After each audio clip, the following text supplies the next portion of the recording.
کہ جب وہ روزہ رہتا ہے اور اللہ کے حکم کی پابندی کرتا ہے اور اللہ نے جو حکم اس کو بیان کیا ہے کہ وہ برائی سے اپنے آپ کو روکے، جو اللہ نے جائز قرار دیا ہے، آج روزے کی حالت میں اس جائز چیز سے بھی اپنے آپ کو روکے، تو جب اللہ کے احکام کی وہ پابندی کرتا ہے تو ایک قسم کا اسے تقویٰ پیدا ہوتا ہے۔ سبحان اللہ۔ حضرت سوال ایک یہ بھی ہے کہ روزہ چھوڑنے والوں کے لیے کیا کیا نقصانات ہیں؟ روزے کی فرضیت یہ ایک مسلم ہے۔ اللہ کے رسول صلی اللہ علیہ وسلم نے ایک مقام پر ارشاد فرمایا کہ جس نے عمدن روزہ چھوڑ دیا یا عمدن روزہ نہیں رکھا، اس نے اگر وہ چاہے تو اس روزے کا کفارہ پوری زندگی ادا کرنا چاہے تب بھی ادا نہیں ہوگا، یعنی وہ رمضان مبارک میں روزہ رکھنے کی فضیلت کو دیگر رمضان کے علاوہ دوسرے دنوں میں رکھ کر بھرپائی نہیں کر سکتا، پورا نہیں کر سکتا۔ احکام اسلام میں روزہ چھوڑنے والے کو جو جان بوجھ کر چھوڑتا ہے اس کے لیے بھی بہت وعیدیں آئی ہیں۔ احکام اسلام میں یہ ذکر کیا، امام اعظم رحمۃ اللہ علیہ نے تو یہ تک کہا کہ جو بندہ جان بوجھ کر روزہ چھوڑتا ہے اس کو قید میں ڈال دینا چاہیے، جب تک کہ وہ اس کا عادی نہ بن جائے، کہ وہ روزہ رکھنے کا عادی نہ بن جائے تب تک اس کو جیل میں ڈالنا چاہیے۔ اور روزے کی اہمیت اصل میں ہمارے پاس پوری واضح نہیں ہو پاتی ہے۔ آج کا انسان بڑا دنیا کو طلب کرنے والا بڑا ہو گیا ہے، جس کی وجہ سے روزے کی کیفیت میں یہ صورت موجود ہے کہ وہ دنیا کی طلب میں لگا ہوا رہتا ہے، تو روزے کی اہمیت اس کی نظر میں کم ہو جاتی ہے، جس کی وجہ سے وہ روزہ چھوڑ دیتا ہے۔ اور روزہ چھوڑنے کی ایک داستان دن بدن بڑھتی جا رہی۔ ابھی گرمیوں کا موسم ہوگا تو گرمیوں کے موسم میں لوگ گرمیوں کی بہانہ بنا کر بھی روزے چھوڑ دیں گے۔ اعلیٰ حضرت امام احمد رضا محدث بریلوی رحمۃ اللہ علیہ نے روزے کی اہمیت پر اپنی ایک گفتگو ذکر فرمائی ہے کہ کہیں علاقے میں گرمی کی شدت ہو اور روزہ رکھنے میں اس کو پریشانی محسوس ہوتی ہو تو اس کے اوپر واجب ہے کہ روزے کو ادا کرنے کے لیے وہ ان علاقوں میں چلا جائے جہاں ٹھنڈا مقام ہو، جس کو وہ روزے کو ادا کر سکتا ہے۔ تو روزے کی اہمیت سے واقفیت نہ ہونے یا روزے کی اہمیت کو پورا انداز سے اس کو نہ بتانے کی صورت میں آج روزہ چھوڑنے والوں کی کثرت ہے، اور وہ اس کو بہت آسانی سے لے رہے ہیں کہ وہ روزہ چھوڑنے میں بہت زیادہ گناہ یا بہت زیادہ نقصان نہیں ہے، جبکہ قرآن کی تعلیمات اور حدیث مبارکہ کی روشنی میں روزہ چھوڑنے والے تو سماجی بائیکاٹ کرنے کا بھی حکم آیا، لیکن تعداد چھوڑنے والوں کی اتنی ہو گئی ہے کہ چھوڑتے ہوئے لگتا ہے کہ ان کے سماجی بائیکاٹ کرنے کا مطلب ہے کہ خود ہی بندہ جو ہے مسجد میں جا کے بیٹھ جائے کہ اتنے لوگوں کا بائیکاٹ کرنا پڑے گا۔ روزہ اللہ کے نبی صلی اللہ علیہ وسلم کا وہ طریقہ ہے جو پسندیدہ طریقہ ہے، بلکہ اللہ تبارک تعالیٰ نے روزے کو بڑا پسند فرمایا ہے، اور بندہ جب روزہ جان بوجھ کر نہیں رکھتا ہے تو گویا کہ وہ اللہ کے پسندیدہ چیزوں کو چھوڑنے کا عادی بننے لگ جاتا ہے، اور اللہ کے پسندیدہ چیزوں کو چھوڑنے کا عادی انسان دنیا میں اللہ کی جانب سے رحمت کا حصہ پائے ذرا مشکل کام۔ رمضان مبارک کے اعمال میں مسلمان کتنے حساس ہیں؟ نبی کریم صلی اللہ علیہ وسلم سے رمضان مبارک میں بہت سارے اعمال ذکر کیے گئے ہیں، جس میں سحری کا اہتمام اور روزے کی حالت میں نمازوں کا اہتمام، اپنی معمولات زندگی میں کوئی جیسے تجارت ہوتی ہو یا کام کاج ہوتا ہو، کھیتی ہوتی ہو، یہ ساری چیزیں کرتے ہوئے فرائض کی ادائیگی، پھر اس کے بعد افطار کا اہتمام، پھر افطار کے بعد رات میں قیام اللیل کا اہتمام، جس کو آج ہم تراویح بھی کہتے ہیں۔ نبی کریم صلی اللہ علیہ وسلم نے اپنی حیات مبارکہ میں عشاء کی نماز کے بعد تراویح کا اہتمام 2 دن یا 3 دن جماعت کے ساتھ بیان فرمایا، جماعت کے ساتھ ادا فرمائی۔ بعد میں صحابہ کرام میں سے بہت سارے لوگ انتظار کرتے رہے نبی کریم صلی اللہ علیہ وسلم تشریف نہ لائے۔ صبح کو حضور نے ارشاد فرمایا کہ میں تمہیں رات میں تمہاری نقل و حرکت، تمہاری گفتگو کو سن رہا تھا، تو گفتگو کو سن رہا تھا، مجھے خدشہ تھا کہ اگر میں پھر آتا پھر نماز پڑھاتا تو مجھے خدشہ ہے کہ کہیں اللہ کی جانب سے یہ واجب نہ ہوتا اور امتی میرے کر نہیں پاتے۔ تو قیام اللیل یعنی رات میں کھڑے ہو کر نمازیں پڑھنا یہ حضور کو بڑا پسند تھا۔ اسی طور طریقے کو حضرت عمر فاروق رضی اللہ تعالیٰ عنہ نے اپنے عہد میں باضابطہ جماعت کی شکل میں نمازوں کی ادائیگی کے ذریعے سے قائم فرمایا، تو یہ رمضان مبارک کے معمولات تھے۔ لیکن مسلمان جیسا کہ ایک عادت ہے ہماری کہ ہم تعلیمات اسلامی کو پڑھتے ہیں، سنتے ہیں، اس کے ساتھ ساتھ یہ ہوتا ہے کہ ہم معاشرے کے ایک انسان ہیں، معاشرے کے آدمی، ہماری سوسائٹی، ہمارا معاشرہ، ہمارا کلچر جیسے جیسی چیزوں کا عادی ہوتا ہے اسی عادت پر ہم چلنے لگ جاتے ہیں۔ رمضان مبارک میں بہت بے احتیاطیاں ہیں معمولات میں۔ میں تو کبھی بطور لطیف بات کہا کرتا ہوں اس معاملے میں کہ حدیث مبارکہ میں ہے، اللہ کے رسول صلی اللہ علیہ وسلم ارشاد فرماتے ہیں کہ اس ماہ رمضان کا پہلا عشرہ رحمت کا ہے، دوسرا عشرہ مغفرت کا ہے اور تیسرا عشرہ جہنم سے نجات کا ہے۔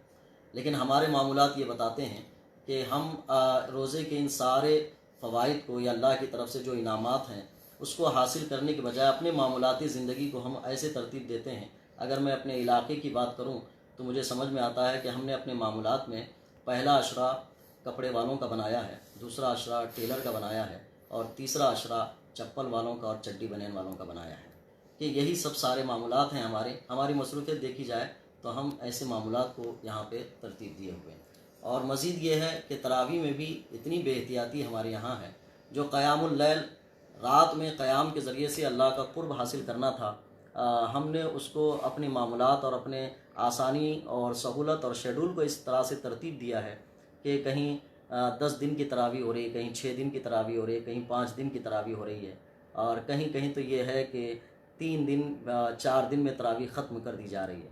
پھر اس کا ایک دوسرا پہلو آتا ہے سامنے کہ ایک قرآن جس تراویح میں ختم کر دیا گیا، ہم نے یہ سمجھ لیا کہ تراویح میں ایک قرآن سننا ہی اہم ہے، جبکہ تراویح کا مقصد نبی کریم صلی اللہ علیہ وسلم کی تعلیمات سے یہ تھا کہ چاند دیکھ کر راتوں میں نماز کی ادائیگی کی جائے، قیام کیا جائے، اور چاند دیکھ کر راتوں میں قیام کو چھوڑ دیا جائے۔ یہ ایک طریقہ تھا جو حضور کا پسندیدہ تھا۔ اس میں قرآن کے سماعت کو یا قرآن کی تلاوت کو زیادہ پسندیدہ مانا گیا، لیکن ہم اور آپ یا معمولات میں ہم نے ایک قرآن کی سماعت کو پکڑ لیا اور تراویح کو چھوڑ دیا۔ یہ اسلامی تعلیمات پر ایک قسم کی زیادتی ہے ہمارے عمل سے کہ ہم نے آسانی اختیار کرنے کی راستے کو بنا لیا ہے، اور جو اللہ کا قرب حاصل کرنے کا ذریعہ تھا اس کو پس پش ڈال دیا ہے۔ اللہ اکبر۔ حضرت تراویح یا راتوں میں نماز کی فضیلت اور اس کے طریقے کیا ہیں؟ قیام اللیل اس کو کہا جاتا ہے، راتوں میں قیام کرنا، اسی کی ایک شکل ہے تراویح کی نماز۔ تراویح حضرت عمر فاروق رضی اللہ تعالیٰ عنہ کے عہد میں باضابطہ طور پر جماعت کے ساتھ 20 رکعت پڑھنے کا اہتمام کیا گیا۔ اس وقت سے آج تک امت مسلمہ میں یہ تراویح کا طور طریقہ رائج بھی ہے اور پسندیدہ بھی ہے۔ اس میں قرآن کی تلاوت ہوتی ہے۔ ایک رمضان مبارک سے لے کر 27ویں تک حافظ قرآن کی تلاوت کے ذریعے سے ایک قرآن مکمل کرتے ہیں۔ پھر اس کے بعد 3 دن یا چاند دکھنے تک بھی تراویح کا اہتمام ہوتا ہے۔ تو یہ طریقہ بالکل ہی بہتر اور مناسب ہے۔ اس میں قرآن کی تلاوت کرنے والا اچھے لب و لہجے میں اور اچھی آواز میں اگر قرآن کی تلاوت کر سکتا ہو تو بہتر ہے، اگر نہیں تو کم سے کم جس کی مخارج اور تجویز ٹھیک ہو وہ اگر تلاوت کرے، چند صورتیں ہی کرے، تو یہ تراویح کے اہتمام میں بہت اچھا عمل ہوگا کہ اس کے ذریعے سے ہم قرآن کی تلاوتوں سے بھی محظوظ ہوں گے اور نماز تراویح کے لطف کو بھی ہم اللہ کی بارگاہ سے حاصل کر سکتے ہیں۔ حضرت اکثر بیشتر لوگوں کو دیکھا جاتا ہے کہ 5 دن کی تراویح، 3 دن کی تراویح، 10 دن کی تراویح کی طرف رجحان بڑھا دیا جاتا ہے، تو انہیں پورے 30 دن تراویح پڑھنے کے لیے کیسے رغبت دلائی جائے؟ دیکھیے، اعمال تو انسان کرنے کی کوشش کرتا ہے۔ میرے کو خیال گزرتا ہے اس معاملے میں کہ جن لوگوں نے 5 دن کی 10 دن کی تراویح شروع کی ہوگی، یہ ان لوگوں کو دیکھا ہوگا جو بالکل تراویح نہیں پڑھتے ہیں، تو سوچا ہوگا کہ ان لوگوں کو تراویح کی طرف کیسے بلایا جائے۔ یہ ہمیشہ بزنس میں رہتے ہیں یا دوسرے کاروبار میں رہتے ہیں، نوکری پہ رہتے ہیں یا کسی کام میں مشغول رہتے ہیں، ان کو قیام اللیل کی طرف کیسے بلایا جائے۔ تو بعض لوگوں نے سوچا ہوگا کہ ان کے لیے 10 دن کی تراویح کر دیتے ہیں تاکہ کم سے کم پورا رمضان نہ پڑھ سکیں تو 10 دن پڑھ سکیں۔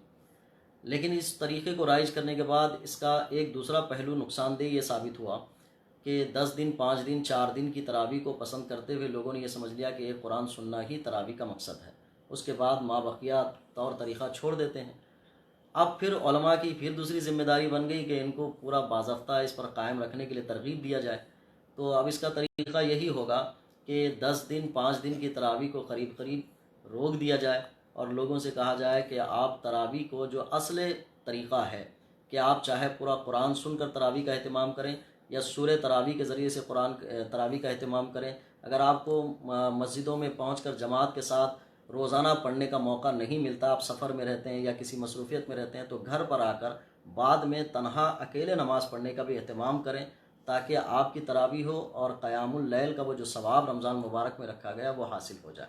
ان کو یہ پورے مسائل سے واقفیت کرائی جائے کہ جماعت کی اہمیت، مسجد کی حاضری، تنہا پڑھنے، کب کون سے موقع سے کون سا طریقہ ان کو کر لینا ہے تاکہ قیام اللیل ان کا حاصل ہو جائے۔ تو جو ذہنوں میں بات بیٹھی ہوئی ہے کہ ایک قرآن سن لینا یہ تراویح کے لیے کافی ہے، اس کو نکالنے کے لیے سارے طریقے بیانوں کے ذریعے سے بتا دیے جائیں تو ممکن ہے کہ کچھ لوگ تراویح کا پورا اہتمام کر سکیں۔ جی ماشاء اللہ۔ حضرت ایک سوال یہ بھی ہے کہ درس و تفسیر قرآن کے نام پر غیر عالم بھی درس دیتا نظر آتا ہے، ایسوں کا کیا حکم ہے؟ ایسے کو کیسے روکنا چاہیے؟ قرآن کی تفسیر یا قرآن کا درس، یہ بات سمجھ لیجئے کہ قرآن ایک عالمی سطح کی قانونی کتاب ہے، ایک نظام حیات ہے، نظام قانون ہے، اور یہ عربی زبان میں اس کا نزول ہوا ہے، اور عربی زبان میں نزول کے ساتھ اس کو سمجھنے کی صلاحیت کے لیے الاتقان فی علوم القرآن میں یہ بات ذکر کی گئی ہے کہ قریب 48 علوم چاہیے کہ جو قرآن کو سمجھنے کی صلاحیت رکھتا ہو، اس کے پاس قریب 48 علوم چاہیے، یا جو اتنے علوم رکھتا ہو وہ صحیح قرآن کی تفسیر یا قرآن کے معنی کو بیان کر سکتا ہے۔ درس قرآن کے نام پر جتنے لوگوں نے بھی قرآن کا درس شروع کیا ہے، ان کے لیے یہ بہت بڑی ذمہ داری ہے کہ آپ کسی کے کلام کو نقل کر رہے ہیں یا کسی کے کلام کو پیغام کے طور پر پہنچا رہے ہیں تو آپ پہلے خود سمجھے ہوئے ہیں کہ نہیں۔ کسی اردو کتاب سے یا کسی بیان کو سن کر من و عن بیان کرنا یہ درس قرآن نہیں ہوتا ہے، اور غیر عالم جس کو اس کا علم نہیں ہے تو وہ قریب اس چیز پر زیادتی کرنے والا ہوگا کہ اللہ کے کلام کو وہ ترمیم کر رہا ہے یا بدل رہا ہے یا تحریف کر رہا ہے، اس سے امکانات زیادہ ہوتے ہیں۔ تو غیر عالم کو یا جو درس قرآن کی صلاحیت نہیں رکھتا ہے اس کو پرہیز کرنا چاہیے درس قرآن کا نام یا تفسیر قرآن کا نام لے کر عام طور پر، عمومی طور پر لوگوں میں قرآن کا درس دینے کے نام سے لوگوں کو بلائے اور پہنچائے۔ آپ اندازہ کریں اس چیز سے، جب کوئی کسی کمپنی کا کام کرنے والا ہوتا ہے تو کمپنی کے کچھ طور طریقے اور قانون ہوتے ہیں، تو اس کو پابند کیا جاتا ہے کہ ہماری کمپنی کے جو رولز ریگولیشن ہیں آپ اس کے علاوہ اپنے من سے کوئی بات نہیں کہیں گے، اگر آپ کہہ دیتے ہیں تو آپ کو نکال دیا جائے گا۔ تو ایک کمپنی کے جو چند قانون ہوتے ہیں اس کی پابندی کے لیے اس آدمی کو تلقین کی جاتی ہے، اور اگر اس کی خلاف ورزی کرتا ہے تو اس کو نکال دیا جاتا ہے۔ اتفاق یا افسوس کا مرحلہ ہمارے پاس یہ ہے کہ قرآن کی تفسیر یا قرآن کا درس دینے کے لیے کوئی بھی کھڑا ہو جائے تو ہمارے پاس سننے کے لیے تیار ہوتے ہیں، اور ہمارے پاس ایسا کوئی کنٹرول والا نظام نہیں ہے کہ کوئی اس صلاحیت کا مالک نہ ہو تو اس کو براہ راست جا کے روکیں کہ تم یہ کام کیوں کر رہے ہو اور کیوں اس میں زیادتی پیدا کر رہے ہو۔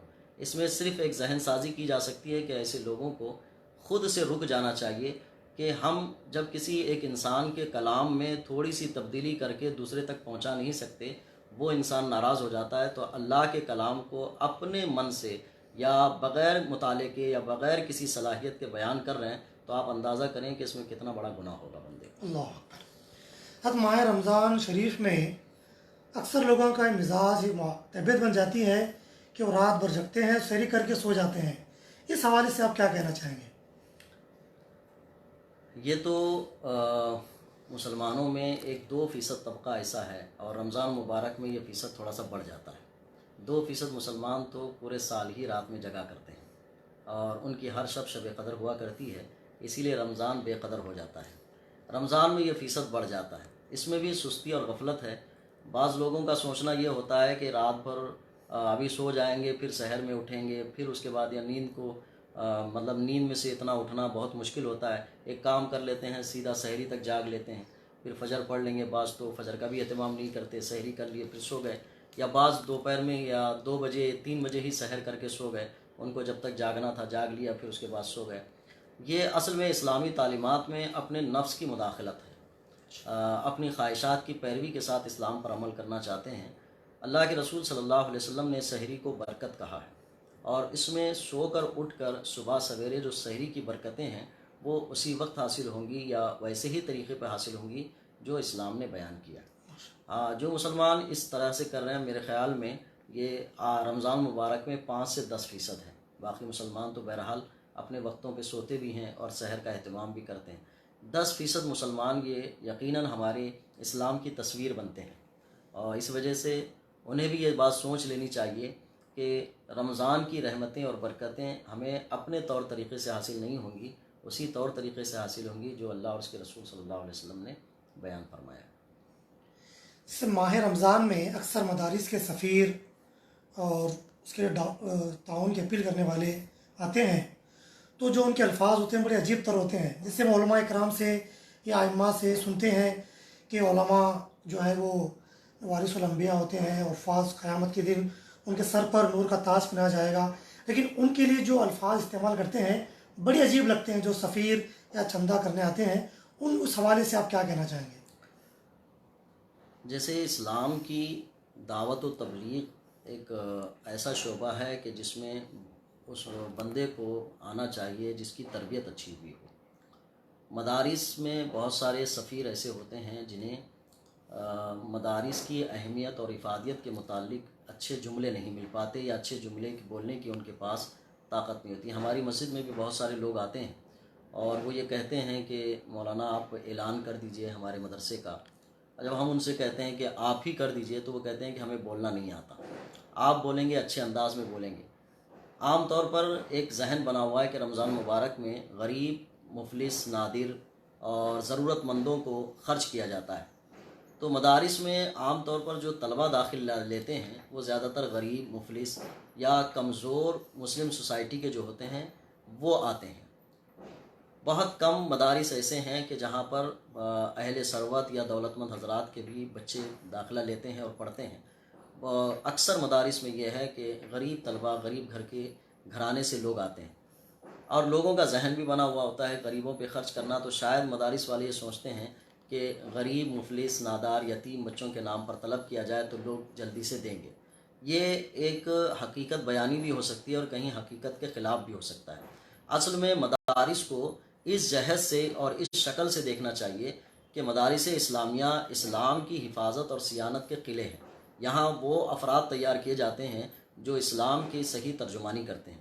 اگر فضیلت کے باب میں دیکھا جائے تو یہاں سے فارغ ہونے والے علماء کو اللہ کے رسول صلی اللہ علیہ وسلم نے اپنا نائب ذکر کیا ہے. یہاں کے پڑھنے والے طلبہ کے حوالے سے فضیلت میں حضور نے ذکر فرمایا کہ فرشتے بلکہ سمندر کی مچھلیاں بھی مغفرت طلب کرتی ہیں ان کے لیے، اور اللہ کی رحمت کے فرشتے اپنے پر بچھاتے ہیں جب یہ طلبہ چلتے ہیں. تو یہ مہمان رسول ہوا کرتے ہیں. تو جب بھی مدارس کی اہمیت کو یا مدارس میں پڑھنے والے طلبہ کے کھانے پینے یا ان کی کفالت کے انتظامات کے لیے کوئی سفیر طلب کرے تو ان کے لیے بہتر یہ ہے کہ وہ مدارس کی اہمیت کو اس حیثیت سے بیان کرے جس حیثیت یا جس مقصد کے لیے مدرسے بنائے جاتے. وہ ہے اسلام کی حفاظت اور صیانت، اور یہاں پر وہ افراد تیار کیے جاتے ہیں جو قرآن کو اپنے سینوں میں محفوظ رکھتے ہیں، قرآن کے معانی اور مطالب کو صحیح انداز میں عام آدمی تک پہنچاتے ہیں. ایسے افراد کی ذہن سازی، ایسے افراد کے تیار کرنے میں جو ادارے کام کرتے ہیں، امت مسلمہ کا اخلاقی اور دینی فریضہ یہ ہے کہ ایسے مدارس کو قائم رکھیں، ان کو باقی رکھیں، ان کو ترقی دیں اور ان کی مدد اور استعانت کریں. اس نام پر طلب کرنا چاہیے. اس کا ایک سائیڈ نقصان، دوسرا نقصان یہ ہوتا ہے کہ جب ہم غریب، مفلس، نادر، یتیم بچوں کے نام پر طلب کرتے ہیں تو عوام کے ذہن میں ہم غیر شعوری طور پر یہ بات بٹھا دیتے ہیں کہ مدرسے میں پڑھنے والے یتیم، غریب، مفلس، نادر ہی ہوتے ہیں. جب یہ پڑھ کے آئیں گے تو علماء جیسی عزت ان کی نہیں ہوتی ہے. علماء کو بھی وہ غریب، مفلس، نادر ہی سمجھتے ہیں، کیونکہ ہم نے جب ان کے تعلیم اور تربیت کے لیے طلب کیا تھا تو غریب اور مفلس ہی کہا تھا. ہمارے استاد اس معاملے میں بہت سختی سے الفاظ کی تبدیلی کے قائل تھے. وہ کہتے تھے کہ مدارس اسلامیہ کی اپیل کرنے میں غریب، مفلس، نادر کا نام نہ لیتے ہوئے دین کے خدمت گزار پیدا کیے جاتے ہیں، اور یہاں ایک اسلام کی حفاظت اور صیانت کے حوصلے بلند کیے جاتے ہیں اور اسلام کی صحیح تعبیر و تشریح کرنے کے افراد تیار کیے جاتے ہیں. مہمان رسول ہیں. عزت اور توقیر کے ساتھ ان اداروں کی دینی اور اخلاقی اعتبار سے مدد کریں. یہ اس طرح کی اپیل کرنے کی وہ تلقین کیا کرتے تھے. جیسے حضرت حفاظ اکرام کی بڑی خدمت کی جاتی ہے ماہ رمضان میں، تو ہدیہ بھی ان کو پیش کیا جاتا ہے۔ میری آپ سے یہ خواہش ہے کہ مساجد کمیٹیوں کے ذمہ داران سے آپ کیا کہیں گے، جو ائمہ اور مؤذنین حضرات جو ایک سال بھر خدمت کرتے ہیں؟ دیکھیے، مساجد کی کمیٹیاں اور امام، ائمہ، حفاظ، یہ ایک ایسا طبقہ ہے کہ اس میں ایک تال میل کی ضرورت ہے، ایک ذہن سازی کی ضرورت ہے، ایک دوسرے کے خیال کرنے کی ضرورت ہے، اور یہ کوئی انٹرویو یا کسی چیز سے حل ہونا نہیں ہے۔ کسی بھی علاقے کے علماء اور اہل علم و دانش بیٹھ کر کوئی ایک ایسا لاہی عمل بنائیں کہ امام، مؤذن یا حفاظ یا باہر سے آنے والوں کے لیے جو ہدایے یا جو نذرانے پیش کیے جاتے ہیں، اس کے لیے ایک اعتدال والی صورت کیا ہونی چاہیے۔ یہ سب مل کر بیٹھ کر حل کریں گے تو اس صورت میں ہوگا، ورنہ کسی بھی مسجد، مدرسہ یا کسی بھی جگہ کے علاقے کی مثال بنا کر کہیں پر یہ ہوگا کہ کہیں اصلاح کی جانے والی بات ہو تو کہیں تنقید کی جانے والی بات ہوگی۔ یہ ایک ایسا عمل ہے کہ جس میں ایک فاصلہ ہے، گیپ ہے، کہ کمیٹی کی سوچ اور امام مؤذن کی سوچ اور عوام کی سوچ میں بہت تال میل نہیں ہو پاتا ہے۔ اس کے تال میل کے لیے اہل علم اور درد مند حضرات کو ایک جگہ بیٹھ کر کوئی ایک ایسی تجویز رکھنا چاہیے کہ جس میں ایک اعتدال باقی ہو۔ رہتی بات یہ ہے کہ امام مؤذن کو جو تنخواہ مقرر کی گئی ہے، ایک معاہدہ ہے، وہ اس معاہدے کی تکمیل کے ساتھ ان کو تنخواہ دی جاتی ہے۔ حفاظ کرام ماہ رمضان میں آتے ہیں تو ان کے لیے عوام کے ایک محبت والے جذبات ہوتے ہیں کہ وہ قرآن سناتے ہیں اور قرآن کو اچھے انداز میں سناتے ہیں، تو ان کے لیے ایک الگ سے محبت بن جاتی ہے۔ تو الگ سے محبت بن جانا اور ان کے لیے کچھ دے دینا، اس پہ روک تھام کے لیے کوئی ایسی تجویز تو نہیں آئے گی۔ ہاں، اعتدال کی صورت آنے کی کوئی صورت بن سکتی ہے۔ اگر ایسی چیز سوچیں تو کبھی کوئی اعتراض یا اس طرح کی سوچ لا سکتا ہے کہ ایک مسجد میں جلسہ ہوتا ہے اور اس جلسے کے، اس مسجد کے امام صاحب کی جو تنخواہ ہے، کبھی باہر سے آنے والا آدمی اس مسجد میں تقریر کر کے جاتا ہے، تو جو امام صاحب کی ایک مہینے کی تنخواہ ہے وہ ایک جلسے میں تقریر کرنے والے آ کے لے کے جاتے ہیں، تو اس کو نذرانہ اور ہدیہ زیادہ دیا جاتا ہے۔ جی، تو وہاں بھی صورت آئے گی۔ اس صورت میں ایک اعتدال والی صورت کی ضرورت ہے، اس میں ایک بیلنس والی چیز آنی چاہیے۔ کیا ہے وہ؟ مساجد کی کمیٹیاں، ائمہ، علماء، اہل دانش، دردمند حضرات مل کر طے کریں گے تو مناسب قدم ہو سکتا ہے۔ رمضان کے آخری عشرے میں آقا علیہ السلام اعتکاف فرمایا کرتے تھے۔ اعتکاف کا اصل مقصد کیا ہے؟ اس حوالے سے آپ کیا کہیں گے؟ دیکھیے، پورا رمضان المبارک اللہ کی بارگاہ سے رحمتیں بٹورنے کا مہینہ ہے، غم گساری اور ہمدردی اور صبر کا مہینہ ہے۔ رمضان مبارک میں نبی کریم صلی اللہ علیہ وسلم نے امت محمدیہ بلکہ مسلمانوں کے لیے جس احساس کا ذکر کیا ہے وہ استقبال ماہ رمضان کے خطبے سے سمجھ میں آتا ہے کہ حضور فرماتے ہیں کہ یہ وہ رحمت والا مہینہ ہے کہ اللہ تبارک تعالیٰ بندوں کو جو گناہ گار ہیں ان کی بخشش کا اعلان فرماتا ہے، اور اس بخشش کے اعلان میں بندے کو چاہیے کہ رغبت کرتے ہوئے اپنی بخشش کروا لے اللہ کے حضور۔ آقا کریم صلی اللہ علیہ وسلم نے ایک موقع سے ارشاد فرمایا، ہلاکت ہے اس شخص کے لیے کہ جس نے رمضان مبارک پایا اور اپنی بخشش نہیں کرائی۔ اسی بخشش کرانے کا ایک عمل یہ ہے کہ بندہ اعتکاف میں اللہ کو راضی کرنے کے لیے جم جاتا ہے اور بیٹھ جاتا ہے، اس کی خوب بندگی کرتا ہے، اس لیے کہ اللہ تبارک تعالیٰ رمضان کے پہلے عشرے میں اپنی رحمت کا حصہ تقسیم فرماتا ہے اور دوسرے عشرے میں مغفرتیں طلب کرتا ہے اور مغفرتیں عطا فرماتا ہے، بخششیں عطا فرماتا ہے، اور تیسرے عشرے میں جہنم سے نجات عطا فرماتا ہے۔ ایک مومن کے لیے ایک بہت بڑی کامیابی ہے کہ اللہ کی بارگاہ سے وہ جہنم سے نجات کا مستحق ہے۔ اس کے حصول کے لیے اعتکاف جیسی عظیم عبادت رکھی گئی، بلکہ اللہ کے رسول صلی اللہ علیہ وسلم کی عادت کریمہ میں یہ ہے کہ آپ کی حیات مبارکہ میں 9 رمضان ہوئے۔ 9 رمضان مبارک میں آپ نے قریب ہر رمضان میں اعتکاف فرمایا، لیکن زیادہ تر اعتکاف آپ نے آخر عشرے میں فرمایا۔ آخری عشرے میں فرما کر یہ بھی ارشاد فرمایا کہ ایک وہ جو فضیلت والی رات لیلۃ القدر ہے، اسی آخری عشرے میں تمہیں اس کو تلاش کرنا ہے۔ پھر ایک روایت میں ہے کہ طاق راتوں میں تلاش کرو اس کو۔ تو حضور اسی تلاش کے لیے اعتکاف کا اہتمام فرماتے تھے۔ آج ہمارے پاس آخری عشرے میں بزنس کا دور ہوتا ہے اور بزنس کو بڑا پسند کیا جاتا ہے. میں کاروبار کرنے والوں سے بھی گزارش کرتا ہوں کہ احترام رمضان کے اس قاعدے کو ملحوظ رکھتے ہوئے اپنے اعلانات، اپنے پیکیج، اپنے آفر جو ہے وہ پہلے عشرے میں کر دیں، اور لوگ خریداری کے لیے بھی طریقہ اختیار کریں جو کچا سامان ہے، کچا سامان چھوڑ کر باقی سب خریداری وہ پہلے عشرے میں مکمل کر لیں. جن کو بھی اللہ نے طاقت اور وسعت دی ہے، وہ کچھ رمضان یا عید میں اچھا کرنا چاہتے ہیں تو وہ لوگ پہلے عشرے میں کر لیں. آخر عشرے میں اللہ کی جانب سے بڑے انعامات ہیں. اس انعامات کے حصول کے لیے حضور کمر کس لیا کرتے تھے. تو مسلمانوں کے معاملات بھی یہ ہونا چاہیے. جب ہم دکاندار سے کہتے ہیں تو دکاندار یہ کہتے ہیں کہ گراہک نہیں آتا ہے، گراہک سے کہتے ہیں تو وہ گراہک یہ کہتے ہیں کہ وہ لوگ مال لاتے ہی نہیں ہیں پہلے میں، تو وہ ان پہ ڈال دیتے ہیں. آپ اندازہ کریں کہ تلاش شب قدر کی باتیں مسجدوں میں ہر مرتبہ ہوتی ہیں، لیکن جس طرح سے شب قدر میں 27ویں رات کو مسلمان دکانیں بند کر کے اس کی جستجو میں لگے رہتے ہیں، وہ دوسری طاق راتوں میں نہیں لگتے.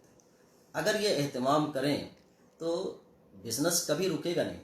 ہمارے ماحول پہ رہتا ہے بزنس، تجارت وغیرہ، کاروبار. یہ ہم جیسے بنائیں گے، اگر ہم آفر دے دیں گے کہ جو شب عید ہوتی ہے، جو رمضان کی آخری رات ہوتی ہے، چاند رات جس کو کہتے ہیں، چاند رات میں جو چڈی، بنیان، بیلٹ وغیرہ خریدتے ہیں لوگ، اگر وہ لوگ پہلے ہی دن میں یہ آفر دے دیں کہ بھئی اس دن میں تمہیں ملے گا، تو کل اللہ کی بارگاہ میں ایسا تو نہیں ہوگا کہ اس رات میں اللہ تبارک تعالیٰ پورے رمضان میں جتنے بندوں کی بخشش فرماتا ہے اس کے مد مقابل ایک رات میں اسی کے مثل اتنے بندوں کی بخشش فرماتا ہے، اور بندے سے یہ کہتا ہے کہ چاہو مجھ سے کیا لینا چاہتے ہو، بخشش چاہتے ہو تو لے لو، مغفرت چاہتے ہو لے لو، جہنم سے نجات چاہتے ہو لے لو.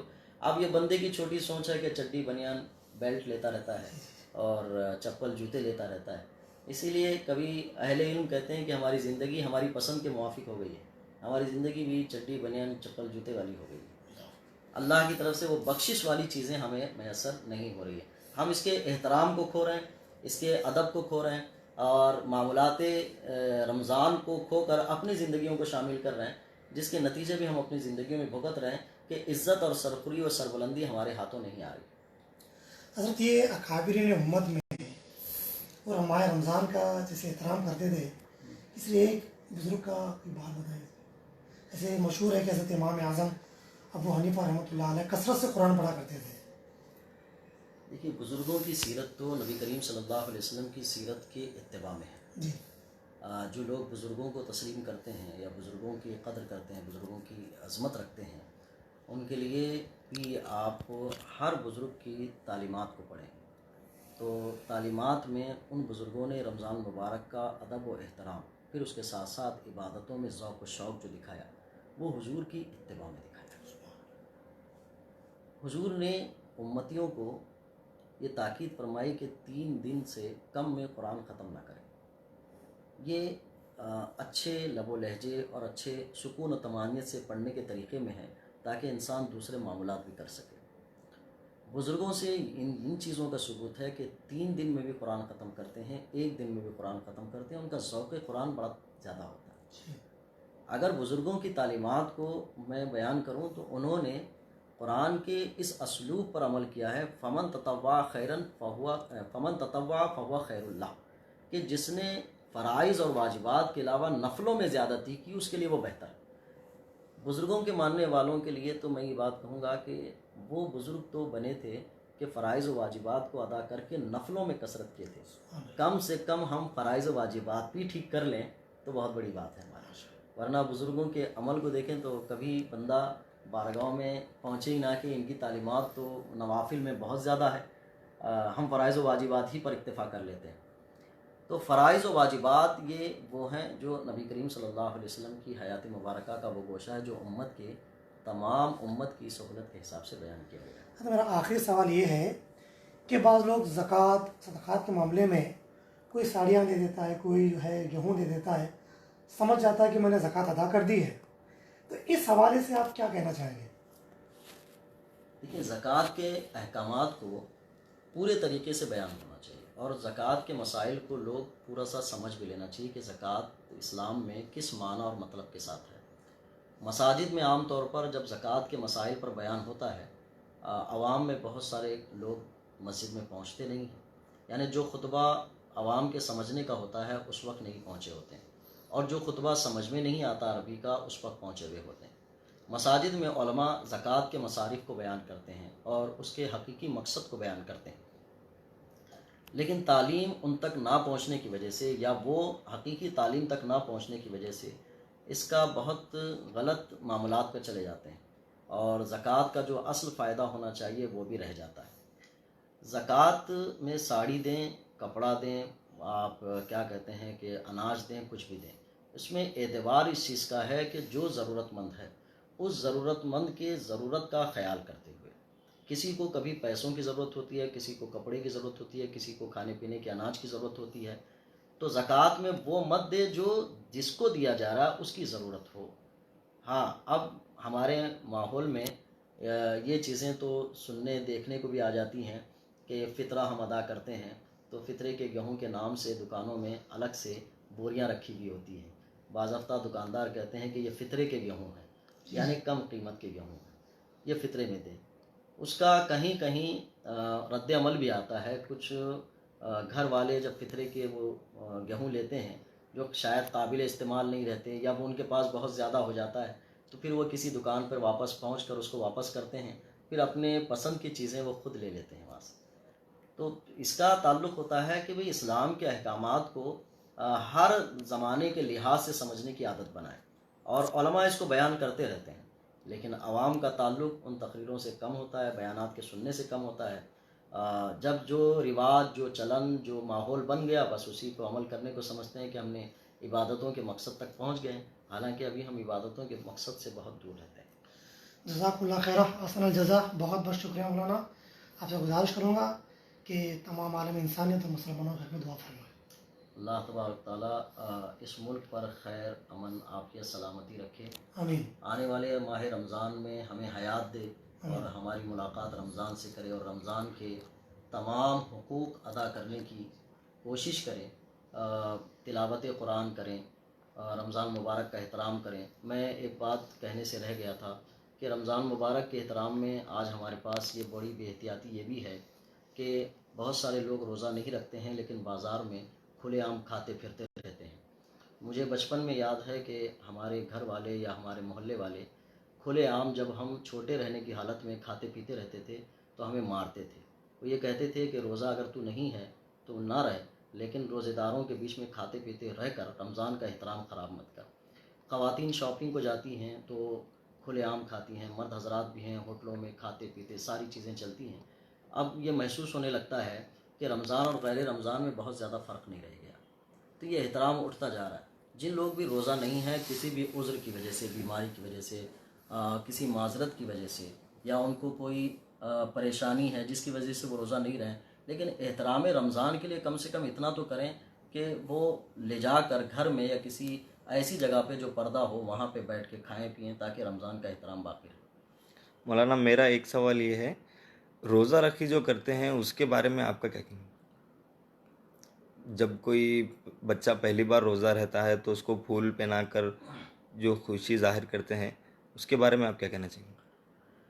یہ ایک طریقہ ہے جو بچے کو روزے کی ترغیب دلانے کے لیے، اس کو میں ایسے کوئی قرآن و سنت سے ثبوت تو نہیں کہوں گا کہ ایسا کرنا چاہیے، لیکن ترغیب عبادت کی طرف جس طریقے سے بھی ہو سکتی ہو، اسلام نے اس کی اجازت دی ہے کہ 6 سال 7 سال کا بچہ جو روزہ رکھتا ہے تو ہم اس کی گلپوشی کرتے ہیں اور اس کو مسجد میں لے جا کر یا کہیں پہ لے جا کر اس کی اہتمام کرتے ہیں کہ بھئی روزہ رکھا ہے۔ تو یہ بہت اچھی چیز ہے، اس سے بچوں میں روزہ رکھنے کا شوق بیدار ہوتا ہے۔ انعام و اکرام ہم دیتے ہیں اور انعام و اکرام کے ساتھ ان کے اوپر گلپوشی کرتے ہیں۔ ہاں، ایک رسم جو ہے یہ کہ اس میں کھانے کی دعوت کر دیتے ہیں۔ تو جو غریب لوگ ہیں جو روزہ رکھتے ہیں، روزہ اصل میں یہ ایک ایسا ہے کہ امیر غریب سب کے لیے برابر برابر ہے۔ تو جب کوئی پیسے والے اس کے کوئی دعوت و اہتمام کرتے ہیں تو غریبوں کو بھی یہ سمجھ میں آتا ہے کہ جب بھی بچے کا روزہ رکھیں گے ہم کو دعوت کرنا پڑے گا۔ یہ اسلام کے لوازمات میں سے نہیں۔ اللہ نے طاقت دی ہے تو آپ افطار کرائیں، اس کی فضیلتوں کو حاصل کریں، لیکن غریب آدمی بھی امیروں کے برابر جائے، یہ اسلام کی تعلیمات کا حصہ نہیں، یہ تو رسم ہو گئی۔ ایک رواج ہو گیا۔ کس بنا پہ روزہ چھوڑ سکتے ہیں مولانا؟ جب اپنے کو کون سے لیول پہ جب اپن پریشان ہوتے ہیں کب ہم کو روزہ چھوڑنے کا حکم ہے؟ اور روزہ اگر جان بوجھ کے روزہ چھوڑ رہے ہیں تو اس کی سزا اللہ کیا دے گا؟ ایک تو سب سے بڑی سزا ہے جان بوجھ کر جب بندہ چھوڑتا ہے تو سمجھ لیجئے کہ وہ اللہ کی رحمت سے دور ہے، اس لیے کہ اللہ کی رحمت کے قریب بندہ وہ آتا ہے جو اس کی احکام کو بجا لاتا ہے۔ میں تھوڑے سے وقت میں یہ تفصیل نہیں بیان کر سکتا رحمت سے دور ہونے کے نقصانات کیا کیا ہیں۔ رحمت سے دور ہونے کے نقصانات یہ ہیں کہ خیر اور نیکی کی توفیق بندے سے چھوٹ جاتی ہے، ایک سب سے بڑا۔ دوسرا گناہ جو اللہ کے رسول صلی اللہ علیہ وسلم نے بیان فرمایا کہ اتنا سخت گناہ ہے کہ زندگی بھر اس کا کفارہ پورے روزے رکھ کر بھی کرنا چاہے تو اللہ کے نزدیک رمضان میں چھوڑے ہوئے روزے کا وہ بدل نہیں بن پائے گا۔ اور اہل علم نے جو کہا ہے کہ ایسے بندوں کو جو جان بوجھ کر روزہ چھوڑتے ہیں، امام اعظم رحمۃ اللہ نے کہا ان کو جیل میں ڈالنا چاہیے اور قید کر دینا چاہیے ان کو، جب تک کہ وہ روزہ رکھنے کی عادت نہیں بنا لیتے۔ اب اسلامی کوئی ریاست اور سلطنت نہیں ہے کہ ان کو بجا لائے، لیکن اس سے اس کی اہمیت سمجھ سکتے ہیں کہ کتنا سخت حکم دیا گیا کہ اتنا تک کرنا پڑے گا۔ اور گناہ کا جہاں تک تعلق ہے کہ اللہ کی رحمتیں اس سے دور ہو جاتی ہیں جو بندہ جان بوجھ کر روزہ نہیں رکھتا ہے، اور رحمتیں دور ہونا بلا اور مصیبت کا آسانی سے آ جانا دونوں برابر ہے۔ انسان بلا اور مصیبتوں میں اسی وقت گرتا ہے جب اللہ کی رحمت سے دور ہوتا ہے، اور مصیبتیں اور یہ جو بلائیں آ رہی ہیں تو بندے کو ایک حصہ تو اسی کا ہے کہ اس نے اللہ کی رحمت سے اپنے آپ کو دور کر دیا ہے، بہت بڑا گناہ ہے۔ روزہ جو لوگ چھوڑنے کا جن کا حکم آیا ہے، سفر کی حالت میں روزہ چھوڑ سکتے ہیں۔ بیمار اتنے ہوں کہ روزہ رکھنے سے بیماری بڑھے گی تو وہ روزہ چھوڑ سکتا ہے۔ حاملہ خاتون ہے جو پریگننٹ ہے اور یا جس کی بچے کی ولادت بھی ہے، جس کو دودھ پلانا ہے، وہ بھی روزہ چھوڑ سکتے ہیں۔ معمولی سر درد کی بنیاد پر روزہ چھوڑنا، پیٹ میں تھوڑا سا درد ہو گیا تھا روزہ چھوڑ دیا، پیر میں درد ہوا تھا روزہ چھوڑ دیا، ہلکا سا بخار آیا تھا روزہ چھوڑ دیا، الٹی ہو گئی تھی جو روزہ چھوڑ دیا، یہ سب ہیلے بہانے ہیں، ان سے روزہ چھوڑنے کا کوئی حکم نہیں آتا ہے۔ روزہ مقرور ہونا یا ٹوٹ جانا مولانا؟ دیکھیں اس کے بڑے تفصیل احکامات ہیں، دو چند کو میں یہاں پہ ذکر کر سکتا ہوں کہ بھئی روزہ مکروہ کس سے ہوتا ہے۔ ہر وہ بات جو اللہ اور اس کے رسول کو ناپسند ہو وہ روزے کی حالت میں کریں تو وہ روزہ مکروہ بن جاتا ہے، جیسے جھوٹ بولنا، غیبت کرنا، آنکھوں سے بے حیائی کے نظارے کرنا، پھر اس کے بعد ناپ تول میں کمی کر دینا، بول چال میں جو ہے زیادتی کرنا، اور جو عبادتیں جس وقت پہ کرنا چاہیے تھا اس وقت پہ نہ کرنا، فرائض کو چھوڑ دینا اور لمبے لمبے سوتے رہنا، پھر اس کے بعد عبادت کی روح تک نہ پہنچنا۔